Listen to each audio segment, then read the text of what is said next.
За өнөөдөр энэ эрүүгийн хэрэг хянан шийдвэрийн тухай хуульд нэмэлт өөрчлөлт оруулах тухай хуулийн төслийг хэлэлцэж байна. Өчигдөр хууль зүйн байнгын хороогоор бид хэлэлцсэн. Үзэл баримтлалын хувьд бол энэ хуулийн төслийг хэлэлцэхийг бол дэмжиж байгаа. Гэхдээ энд одоо бас зайлшгүй хэлэлцүүлгийн явцад шийдэх ёстой, шийдэл гаргах ёстой асуудал байгаа. Энэ эрүүгийн хэрэг хянан шийдвэрлэнэ гэдэг бол хүний эрхтэй холбоотой. Хэргийн хувь заяатай холбоотой. Нийгэмд хор учруулсан энэ харилцааг зохицуулах зориулсан ийм онцгой ач холбогдолтой ийм хууль байдаг. За өнөөдөр хүний эрхийг хангах талаас Монгол улсын үндсэн хуулийн зарчмыг биелүүлэх талаас олон улсын өмнө Монгол улсын хүлээх үүргийн хариуцлагын хүрээнд хүний эрхийн тухайд энэ хууль бол ач холбогдолтойг ач холбогдолтой. Гэхдээ энд олон зүйлийг бид одоо олон талаас ярьж шийдэх ёстой гэж бодож байгаа. Энэ ойр ойрхон энэ эрүүгийн хуулиа, эрүүгийн хэрэг хянан шийдвэрлэх тухай энэ хуулиндаа ингээд өөрчлөлт оруулаад байгаа нь ямар үр дагавар авч ирэх гэдэгч бид тооцох ёстой гэж бодож байгаа.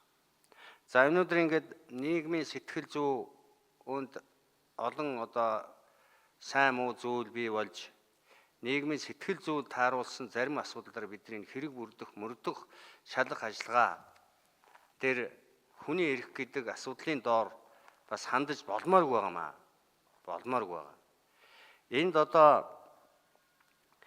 мөрдөх байгууллага прокурор хоёр одоо нэг баахан хүмүүсийг ингээл барайл цагдаад хориол ингээл нэг л их хууль бус юм хийцсэн юм шиг нийгмийн сэтгэл зүйд явуулаад байгаа нь бас ер нь зөв буруу юу?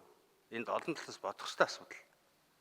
За тэгээ одоо ингээд энэ хуулиар мөрдөх байгууллага прокурор хоёр бол шүүх эрх мэдэлд энэ хэргийн хувь заяаг бүгдийг даатгах ийм нөхцөл байдал үүссэн. Тэгэхээр энд одоо шүүгчнэрээ бид нар энэ ажлын бус цагаар яаж ажиллах вэ? Энэ дээр одоо тодорхой болгож өгье. Орон тоог нэмж өгье. Төсвийн шийдэж өгье. Бусад нөхцөлийн энэ хуулиар тодорхой болгож өгье. Тэрнээс биш өнөөдөр дунд нь орхиол шүүх мэднэ гэдэг өнөөдөр мөрдөх байгууллага прокурор хоёр чинь энэ хүн алчлаа гэж заагаад өгсөн тохиолдолд шалгахгүй яах юм? Хойшлууш гаргах хэмж авах юм уу? Ийм юм дээр бид нар одоо олон талаас нь ярьж хэлж шийдэх ёстой гэж бодож байгаа. Нөгөө талаас энэ гүйцэтгэх ажлыг явуулах хэрэгүүдийг тодорхой хязгаарлалт тавьсан. Хөнгөн хүнд ач холбогдол хэрэг байхгүй. Гүйцэтгэх ажлын шугамар гүйцэтгэх ажил явуулж ээж олон хэрэг зөрчил илэрдэг шүү дээ. 25 жилийн дараа ч энэ хэрэг илэрчил байсан.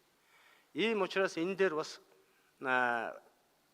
энэ эрүүгийн нөхцөл байдал, гэмт хэргийн илрүүлэлт энэ нөхцөл байдлуудаа тодорхой тооцож энэ дээр дүгнэлт хийж ээж ингэж шийдэх шаардлагатай байхаа.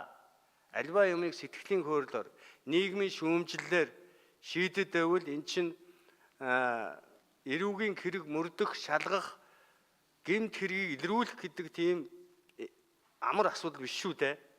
Энийг одоо энд нэг хэдэн их хурлын гишүүд суугаад судалгааны байгууллага олон улсын байгууллагын дүгнэлтэн дээр тулгуурлаад тэр хүний эрхийн олон улсын байгууллага шаардлага дээр тулгуурлаад Монгол улсад энэ эрүүгийн хэрэг мөрдөх, шалгах энэ үйл ажиллагааг ийм байдлаар бас явбал өшөө муу үр дагавар гарч ирэх ч үгүйсэхгүй байхаа гэж бодож байна.